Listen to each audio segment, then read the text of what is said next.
Welcome to nature फैला और मैं हूं आपका होस्ट डॉक्टर फादिल महबूब। आज हम बात करेंगे यूरिक एसिड की कि यूरिक एसिड हमारी बॉडी में क्या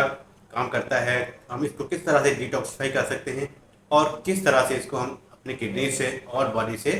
खारिज कर सकते हैं। बहुत से लोग ये सोचते हैं कि यूरिक एसिड एक वेस्ट प्रोडक्ट है और बॉडी से इसका निकलना ज़रूरी है, लेकिन ये हमारी बॉडी में और भी बहुत सारे फंक्शंस परफॉर्म करता है। मिसाल के तौर पर ये हमारे नर्वस सिस्टम को स्टिमुलेट करता है, क्योंकि इसकी केमिस्ट्री चाय में पाई जाने वाली कैफीन से बहुत ज़्यादा मिलती है, जो कि एक न्यूरो स्टिमुलेंट है, जिसकी वजह से ये भी हमारे नर्वस सिस्टम को स्टिमुलेट करने का, हमारे ब्रेन सेल्स को एक्टिवेट करने का बायस बनता है और हमारे मेंटल फोकस को बढ़ाता है और मेंटल क्लैरिटी को इन्हांस करने का बायस बनता है। इसके अलावा चाहे इसमें ऑक्सीडेटिव प्रॉपर्टीज पाई जाती है, लेकिन इसमें बहुत सी एंटीऑक्सीडेंट प्रॉपर्टीज भी पाई जाती है,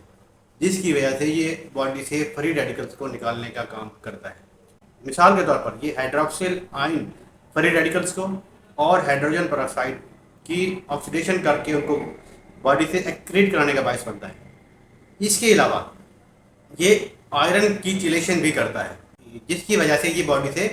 एक्सेसिव आयरन को भी निकालने में हेल्प करता है, क्योंकि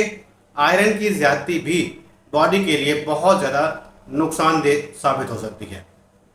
एक और फंक्शन जो ये कर सकता है वो है हमारे इम्यून सिस्टम को बूस्ट करने का, कि ये हमारी इम्यूनिटी को बढ़ाता है, यानी हमारी बॉडी की क़ुव्वत मुदाफ़त को ये बढ़ाता है। अब हम बात करेंगे उन वजूहात के बारे में जिनकी वजह से ये बॉडी में जमा होता है या इसके लेवल्स बढ़ जाते हैं। तो बहुत सी वजूहात हो सकती हैं जिनके बिना पर ये बॉडी में एकमुलेट होता है या जमा होता है। इनमें एक वजह फ्रुक्टोज़ का ज़्यादा इस्तेमाल है। जैसे चीनी में फ्रुक्टोज़ और ग्लूकोज पाए जाते हैं। ग्लूकोज की तो हमारी बॉडी को ज़रूरत होती है,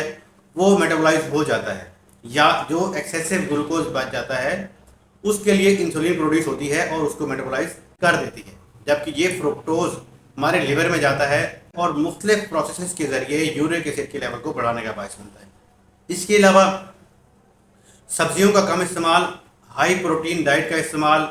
बड़े गोश्त का ज़्यादा इस्तेमाल, या अगर आप प्री डायबिटिक या डायबिटीज़ का शिकार हैं और आप हाई कार्बोहाइड्रेट वाला खाना खाते हैं, तो भी वो यूरिक एसिड के लेवल्स को बढ़ाने का बायस बनता है। और अगर हम बात करें फास्टिंग की, तो फास्टिंग की वजह से भी यूरिक एसिड के लेवल्स बढ़ते हैं, क्योंकि उस स्टेट में बॉडी को एंटीऑक्सीडेंट की ज़रूरत होती है और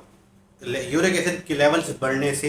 वो एंटीऑक्सीडेंट का काम करता है। मुख्तलिफ स्टडीज़ के मुताबिक फास्टिंग की वजह से यूरिक एसिड के लेवल 4.1 मिलीग्राम से लेकर 10.7 मिलीग्राम तक बढ़ सकते हैं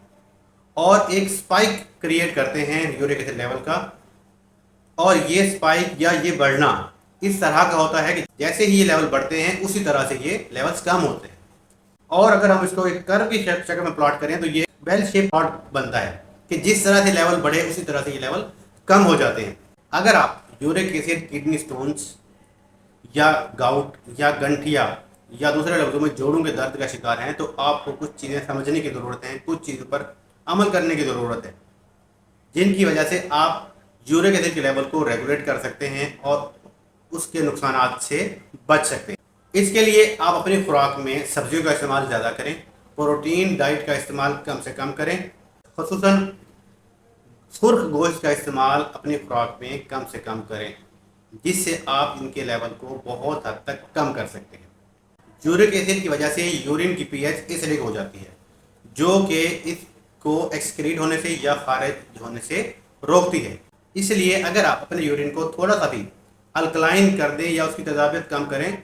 तो आप उसको ज़्यादा से ज़्यादा एक्सक्रीट करवा सकते हैं। जब कभी आप ब्लड टेस्ट करवाएं और आपको लगे कि आपके यूरिक एसिड के लेवल ज़्यादा हैं, तो आपको इसके लिए उसकी थ्योरी या दूसरी पिक्चर को मुकम्मल तौर पर जानना ज़रूरी है, क्योंकि यूरिक एसिड मुकम्मल तौर पर बुरा नहीं है और हो सकता है कि उस वक्त आपकी बॉडी की स्टेट ऐसी हो जहाँ पे यूरिक एसिड का लेवल बढ़ना ज़रूरी हो चुका हो, जैसे फास्टिंग स्टेट है। लेकिन अगर आप फिर भी कोई तकलीफ महसूस करते हैं और सिम्टोमेटिक रिलीफ हासिल करना चाहते हैं, तो आप इसके लिए पोटाशियम सिट्रेट का इस्तेमाल कर सकते हैं, जो अल्कलाइन इन नेचर है और आपके यूरिन को अल्कलाइन कर देगा, जिसकी वजह से यूरिक एसिड को बॉडी से खारिज करना आसान हो जाएगा और उसके लेवल नॉर्मल रेंजेस में आ जाएंगे। इसके अलावा आप सब्जियों का इस्तेमाल ज़्यादा कर सकते हैं, प्रोटीन डाइट का इस्तेमाल कम कर सकते हैं, ख़ुसूसन गोश्त का इस्तेमाल आप कम कर सकते हैं। इसके लिए सबसे आसान काम जो आप कर सकते हैं वो है बेकिंग सोडे का इस्तेमाल या सोडियम बाइकार्बोनेट का इस्तेमाल। ये आम बेकिंग सोडा जो हम घर में इस्तेमाल कर रहे होते हैं उसको आप यूरिक एसिड के लेवल को कम करने के लिए इस्तेमाल कर सकते हैं। इसके लिए आप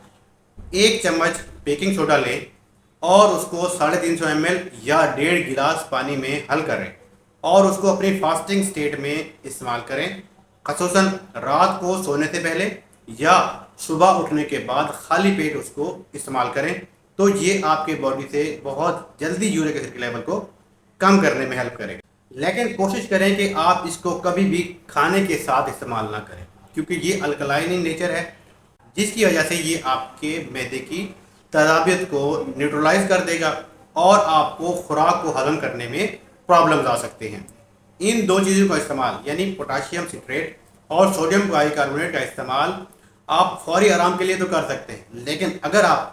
लॉन्ग टर्म फ़ायदा चाहते हैं और लॉन्ग टर्म यूरिक एसिड के लेवल को मैनेज करना चाहते हैं तो उसके लिए आपको अपने लाइफस्टाइल में थोड़ी बहुत चेंजेस करनी होगी, जिसके लिए वही जैसे पहले बताया कि आप सब्जियों का इस्तेमाल ज़्यादा करें, प्रोटीन रिच डाइट का इस्तेमाल कम से कम करें और हाई कार्बोहाइड्रेट वाला खाना भी कम से कम खाएं और चीनी का इस्तेमाल भी कम करें, क्योंकि चीनी में भी 50% ग्लूकोज और 50% फ्रुक्टोज होता है और यही फ्रुक्टोज बहुत सारे मराहिल से गुजरकर यूरिक एसिड के लेवल बढ़ने का बायस बनता है। अगर आप इन सारी चीज़ों को एड्रेस करते हैं, इन सारी चीज़ों पर अमल करते हैं, आप अपने यूरिक एसिड के लेवल को कम कर सकते हैं और इससे बनने वाले किडनी स्टोन्स से भी निजात हासिल कर सकते हैं। अगर आप सेहत से मुताल्लिक ज़्यादा से ज़्यादा जानना चाहते हैं या अपनी बॉडी को ज़्यादा से ज़्यादा सेहतमंद रखना चाहते हैं तो हमारे चैनल को सब्सक्राइब करें और हम आपको नोटिफिकेशंस के ज़रिए आपकी सेहत के बारे में रिमाइंड करवाते रहेंगे। Thanks for watching, take care, अल्लाह हाफ़िज़।